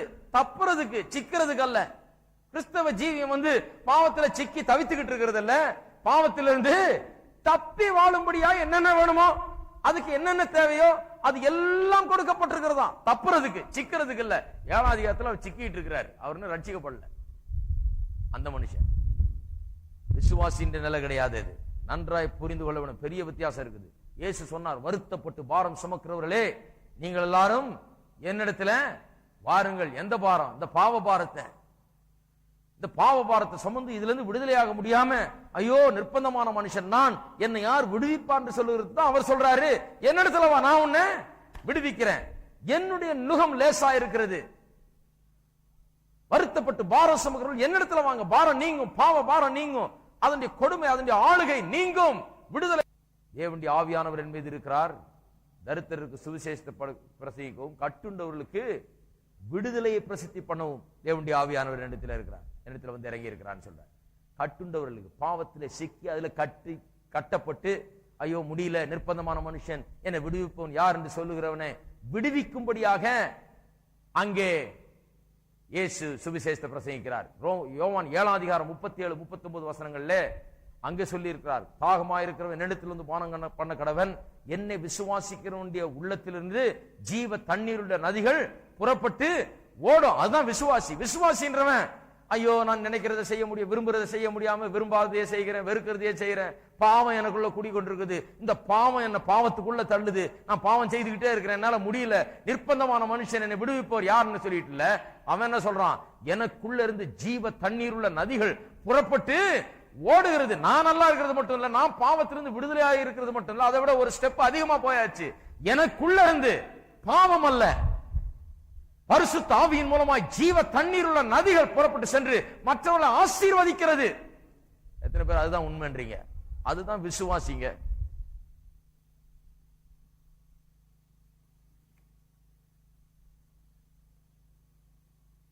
ரோமர் 7ஆம் அதிகாரத்தை கொஞ்சம் சிந்தித்து பார்ப்போம். அது விசுவாசி குறித்து தான் அது பேசுகிறது என்று சொல்வோம் என்றால், அப்படி செஞ்சோம் என்றால் என்ன செய்து விடுகிறோம்? பழைய ஏற்பாட்டில் இருந்த விசுவாசிகளுடைய நிலையை விட இந்த புதிய ஏற்பாட்டு விசுவாசியின் நிலை இன்னும் மோசமா இருக்குதுன்னு சொல்றோம். நம்ம ஏன் அப்படி சொல்லுகிறேன்? சங்கீதக்காரன் தாவீது பாவம் செய்த உடனே அவன் எப்படி சொல்றான் பாருங்க. அவன் பாவம் செய்துட்டான். 10ஆம் அதிகாரம் சங்கீதம் 51ஆம் அதிகாரம் 10ஆம் வசனம். பாவம் செய்துட்டான் தாவீது. பழைய ஏற்பாட்டு காலத்தில் விசுவாசி அவர். பாவம் செய்துட்டு நிர்பந்தமான மனுஷன் நான், என்னை விடுவிப்பவர் யார் அப்படின்னு சொல்லிட்டு இப்படிப்பட்ட ஒரு டெஸ்பரேட் கண்டிஷன்ல இல்ல. அவன் பாவம் செய்த பிறகும் அவன் என்ன சொல்கிறான்? தேவனே சுத்த இருதயத்திலே என்னை என்னிலே சிருஷ்டியும், நிலைவரமான ஆவியை என் உள்ளத்திலே புதுப்பியும், உமது சமூகத்தை விட்டு என்னை தள்ளாமலும் உமது பரிசுத்த ஆவியை என்னிடத்திலிருந்து எடுத்துக் கொள்ளாமலும் இரும். அந்த விசுவாசி பாருங்க எவ்வளவு இப்ப புதிய ஏற்பாட்டு விசுவாசியோட பெட்டரா இருக்கிறார். அவர் சொல்றாரு பாவம் செய்துட்டான், ஆமா செஞ்சுட்டான் ஆண்டவரே, இப்ப என்ன பண்றது? சுத்த இருதயத்தை எனக்கு தார, என்ன மாற்றும், சுத்த இருதயத்தை என்ன தாரம். ஐயோ நிர்பந்தமான அப்படி கிடையாது. சுத்த இருதயத்தை எனக்கு தந்து என்ன மாற்றும் ஆண்டவரே, நிலவரமான ஆவி என் உள்ளத்தில் புதுப்பியும், உமது சமூகத்தை விட்டு என்னை தள்ளாதையும், உமது பரிசுத்த ஆவியை என்னிடத்திலிருந்து எடுத்துக்கொள்ளாமல் இரும், உமது ரட்சிப்பின் சந்தோஷத்தை எனக்கு திரும்பவும் தாரும். அப்படியே ஒரு விசுவாசி பாவம் செய்தா கூட அவன் எப்படி இருக்கணும்? குறைஞ்சது இப்படியாவது இருக்கணும். அவன் போயிட்டு நிர்பந்தமான மனுஷன் நான், என்னை விடுவிப்பேன் யாருன்னு சொல்லிட்டு இருக்க கிடையாது. பழைய ஏற்பாட்டு விசுவாசியே தேவலாம். அவன் சொல்றான் எனக்கு திருப்பி தாரோம் உடைய ஆவிய, ரட்சிப்பின் சந்தோஷத்தை திருப்பி தாரோம், என்னை திருப்பி ஏற்றுக்கொள்ள ஆண்டவர், என்னை சரிப்படுத்தும், நீ சொல்லு நான் கேட்கிறேன், என்னை மாற்றும், என்னுடைய ஜீவியம் மாறட்டும் ஆண்டவரே என்று அவ்வளவு பாசிட்டிவா அப்ரோச் பண்றான். ஒரு ரிப்பென்டன்ஸ், மனம் திரும்புதல், தேவனிடத்துல வருதல், தேவனை நாடுகிறது. திருப்பியும் ரோமர் 7 வாசித்தீங்கன்னா, நிர்பந்தமான மனுஷன் தான், என்னை யார் விடுவிப்பான்னு எனக்கு தெரியல, அது வேற கதை. அது ரட்சிக்கப்படாத மனுஷன், தேவனுடைய வல்லமை ருசி பார்க்காத ஒரு மனுஷன், அவன் தான் அப்படி கதற முடியும். அது மட்டுமல்லாமல் எத்தனை பேர் விசுவாசிக்கிறீங்க பழைய ஏற்பாட்டு விசுவாசியை விட புதிய ஏற்பாட்டு விசுவாசி மேலானவன்? ஆபிரகாம், ஈசாக்கு, யாக்கோபு, தாவீது, மோசே எல்லாம் பெரிய பெரிய ஆளுங்க. ஆனா வேதம் சொல்லுது அதை விட பெரிய ஆளுகள் நாம் இருக்கிறீங்களா? அவர்களுக்குள்ளெல்லாம் ஆவியானவர் வந்து குடி இல்லை, நமக்குள்ள ஆவியானவர் வந்து உள்ளத்துல குடி கொண்டிருக்கிறாங்க. அவர்களை விட பெரிய ஆளுன்னு வேதம் சொல்லுது. நம்ம அப்படி விசுவாசிக்கணும். ஆனா இப்படி போதிச்சோன்னு வைங்க, எப்படி ரோமர் 7 வந்து விசுவாசியை குறித்து தான் சொல்லி இருக்குன்னு சொல்லிட்டோம்னா, பழைய ஏற்பாடு விசுவாசியை விட குறைந்த நிலையிலே புதிய ஏற்பாட்டு விசுவாசியை வைக்கிறவர்களாக மாறிவிடுவோம். அது மட்டுமில்லாமல் ரோமர் 7 விசுவாசியை குறித்து தான் பேசுகிறது. அங்கே விவரிக்கப்பட்டிருக்கிற மனுஷனுடைய நிலை விசுவாசியின் நிலைதான் என்று நாம் சொன்னோம் என்றால், பழைய ஏற்பாட்டு தீர்க்க தரிசனங்கள் ரட்சிப்பை குறித்தும் மேசியா வந்து என்ன செய்வார் என்பதை குறித்து சொல்லப்பட்ட தீர்க்க தரிசனங்கள் நிறைவேறவில்லை என்றாகிவிடும். 35 ஏசாயா 35 அதிகாரம் 4 வசனத்தில் எப்படி சொல்லி இருக்கிறது, என்ன நடக்க போகுதுன்னு. மேசியா வந்த பிறகு மனம் பதற, நீங்கள் பயப்படாதிருங்கள், திடன் கொள்ளுங்கள். அப்பொழுது குருடரின் கண்கள் திறக்கப்பட்டு செவிடரின் செவிகள் திறவுண்டு போம். அப்பொழுது முடவன் மானை போல குதிப்பான், ஊமையன் நாவும் கம்பீருக்கும். வனாந்தரத்திலே தண்ணீர்களும் கடுவெளியிலே ஆறுகளும் பாய்ந்தோடும். வெட்டாந்தரை தண்ணீர் தடாகமாகவும் வறண்ட நிலம் நீரூற்றுகளாகவும் வலு சர்ப்பங்கள் தாவரித்து கிடந்த இடங்களிலே புல்லும் கொறுக்கையும் நாணலும் உண்டாகும்.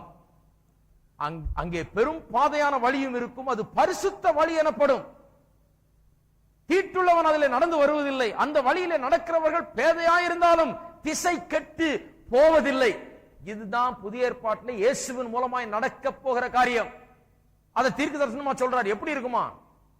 வந்தார்னா காதுக்கு திறக்கப்படும், முடவன் நடப்பான். அது மட்டுமல்ல, வேற என்ன நடக்குமா? புதிய வழி ஒண்ணு உண்டாகும். அந்த வழிக்கு பேரே பரிசுத்தம். அதுல பேதையா இருக்கிறவன், ஒரு பெரிய அறிவு ஞானம் உலக பிரகாரமா இல்லாதவன் கூட அவன் கெட்டு போகவே முடியாது. இதுதான் ரட்சிப்பின் வழி. இது நடந்துதா இல்லையா?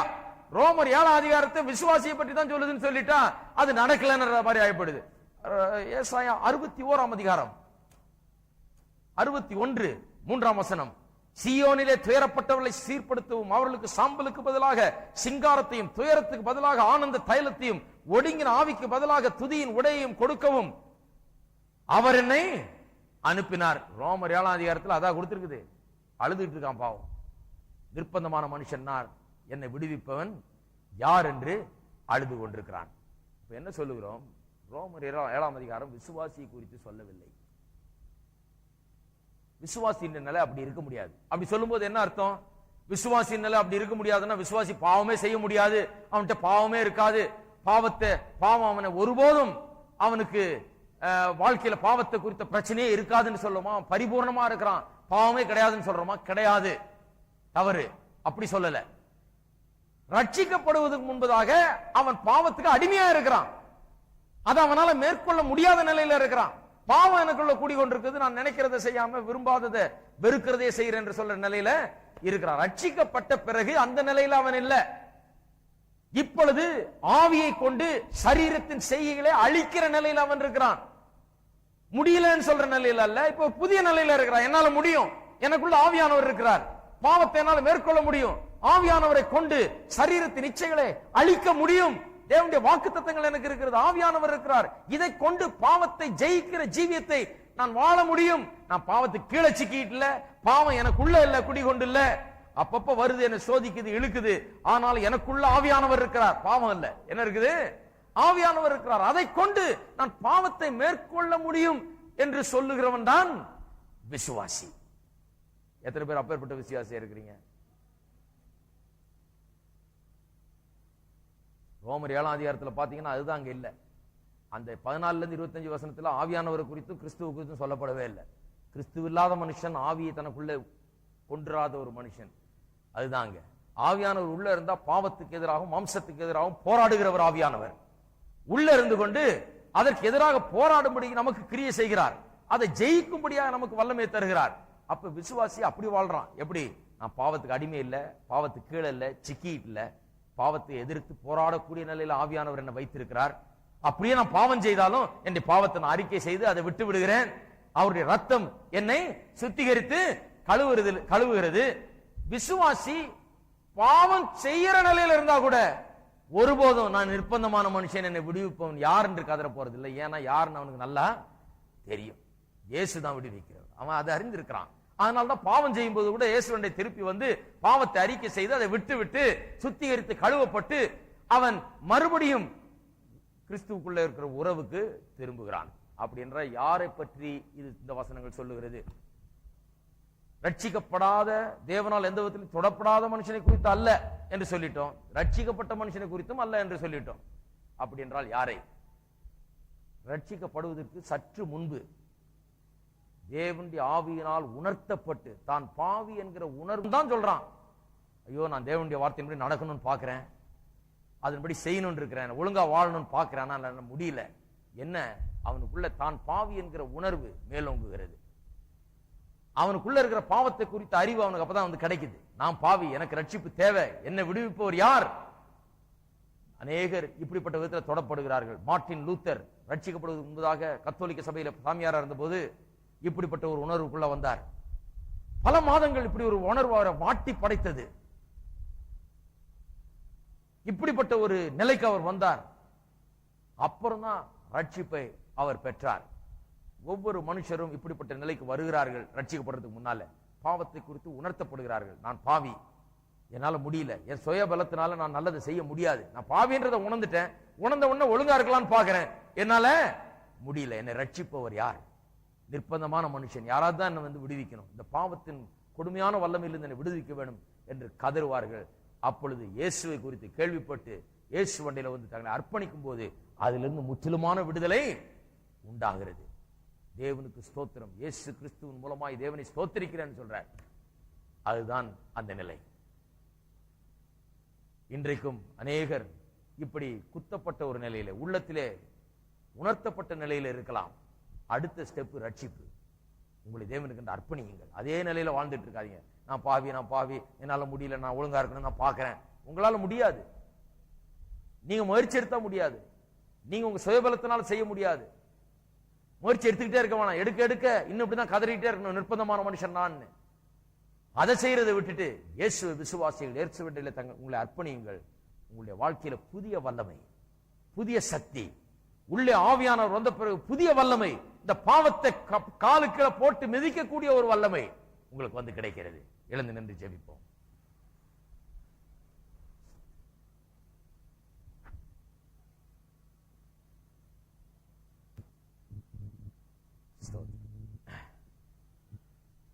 இன்றைக்கு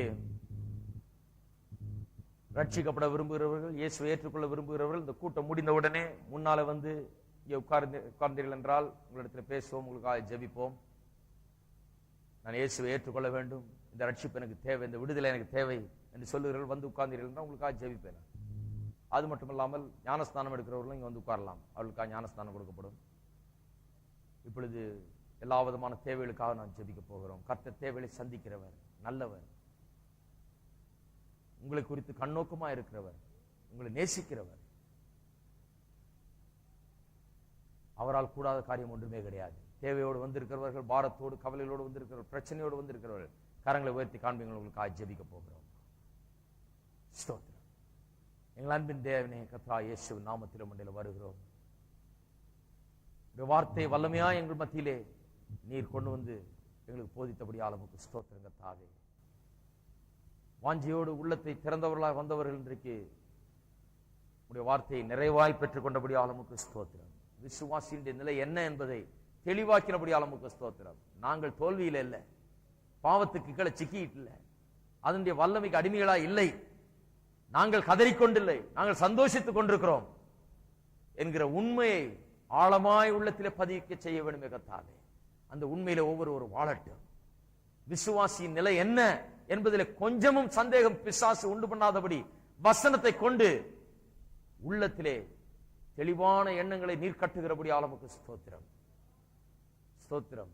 வாழ்க்கையில ஜெயத்தை வெற்றியை கட்டளையிடுகிறபடி ஆளுமுக்கு ஸ்தோத்திரம். இப்பொழுதும் தேவைகளோடு வந்திருக்கிற மக்கள், உம்மை நாடி வந்திருக்கிற மக்களுக்காக ஜெபிக்கிறோம். உள்ளத்தின் தேவைகளை அறிந்திருக்கிறீர், பாரங்களை கவலைகளை அறிந்திருக்கிறீர், அவளை புரிந்து வைத்திருக்கிறீர், அவள் மீது கண்ணோக்கமாக இருக்கிறீர். இயேசுவின் நாமத்திலே அவளுடைய தேவைகளை சந்தித்தருளும், பலப்படுத்தியருளும். சுகம், பலன், ஆரோக்கியம், சந்தோஷம், சமாதானம், நிம்மதி, சகல ஆசீர்வாதங்கள் வந்து சேரட்டும். உள்ளத்தின் பாரங்கள் நீங்கட்டும், கவலைகள் நீங்கட்டும், மன உளைச்சல்கள் நீங்கட்டும், சமாதானம் உண்டாகட்டும், சுகம் உண்டாகட்டும். இயேசுவின் நாமத்திலே வல்லமை அவளுடைய வாழ்க்கையில விளங்கட்டும். ஆசீர்வதித்து காத்துக்கொள்ளும். வசனம் தொடர்ந்து அவளுக்குள்ளாய் பேசட்டும். இயேசுவின் நாமத்திலே ஜெபிக்கிறோம். ஆமென்.